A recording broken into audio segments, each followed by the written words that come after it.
আর বাদ দিন, বিচার সালিশ করতে করতে জীবনটা শেষ। ঘরের বউগারে যে কিন্তু সময় দিমু, সেই সময়টাই তো আসেন না। থালার থালার। ইয়া মেম্বার কাকা আসসালামু আলাইকুম। ওয়ালাইকুম সালাম। ইয়া বাতিজা, মেম্বার কাকা কি আর কইতাম দুঃখের কথা, আপনি তবে কিছুই জানেন।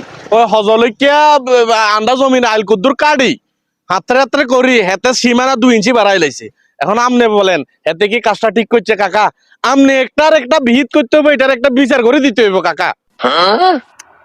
বিচার তো করমু, কিন্তু আমি তো কিনা হজলিকা কোনো দোষ দেখিয়েন না।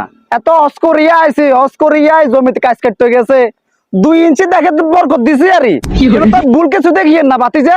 এ মেম্বার কাকা আপনি এটা কি কথা কন? হেতে জলে যখন আন্ডা কাজ কাড়িয়ে জমি লই যার কই আমনে কোন বরকত দিছে? হজলিকা অন্যায় করছে এমন কিছু চোখে হরেন না। হেতে অন্যায় করছে করছে, এত জঘন্যতম অন্যায় করছে, এত তোর জমিনি মানে যে অন্যায়টা করছে কাকা তো বুঝোস না। কাকা সত্যের পক্ষে, ন্যায়ের পক্ষে, সঠিক বিচারটা করে তুই চিন্তা করিচ্ছে, এক করে চিন্তা করিচ্ছে, বুঝোস না? এত জঘন্যতম অন্যায় করে এলাইছি। নোটটা আগে দিলে তো বাহুত কষ্ট করি এত কথা বলা লাগতো না, বুঝোস? কাজটা হয়ে যাইতো কই।